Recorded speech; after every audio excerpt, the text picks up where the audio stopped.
of all living beings, will have to leave all his dear and near ones to become an ascetic.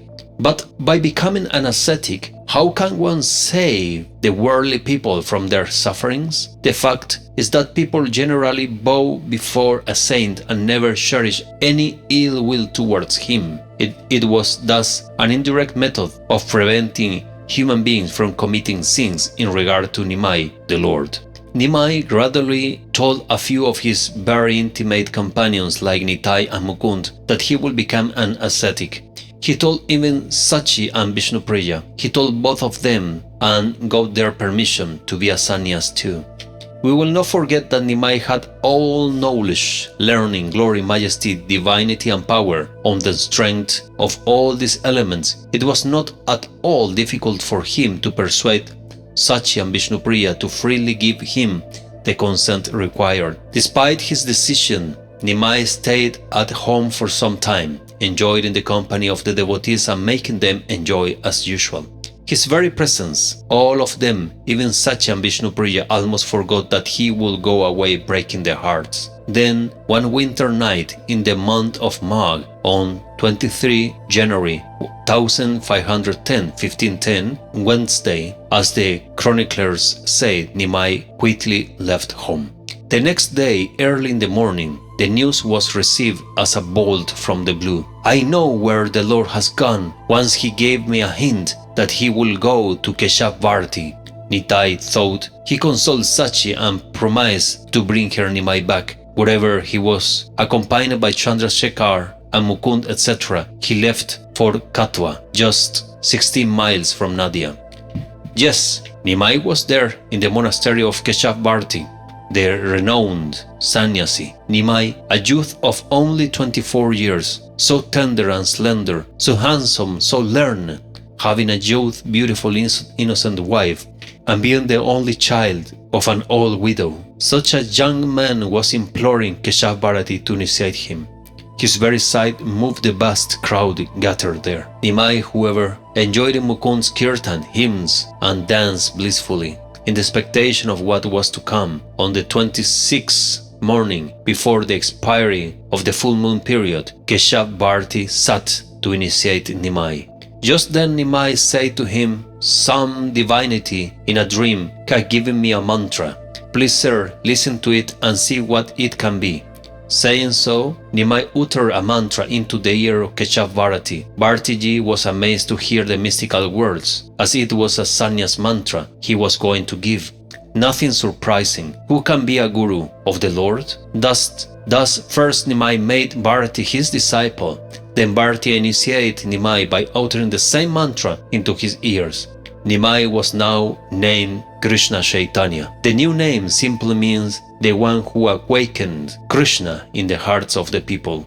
The followers of the Lord have all along been calling him just Chaitanya. In short, Chaitanya, the mendicant, shaved head, ochre rags round the waist, the staff and the bowl in the hand. No sooner did he become a perfect ascetic than he flew towards Vrindavan, crying, "Krishna, my Lord, I am coming!" Totally forgetful of the outside world, the Lord ran. As always, do what is correct. If you enjoyed this reading, this lecture, give like, share and subscribe to my channel. Help me to keep spreading the glories of our Nitai Gauranga Radheshyam. Thank you very much for watching and see you in the next. Worship Nitai Gaur, worship Radheshyam, do your japa Hare Krishna Hare Ram. Happy Niyam Seva. Jai Jai Sri Radheshyam.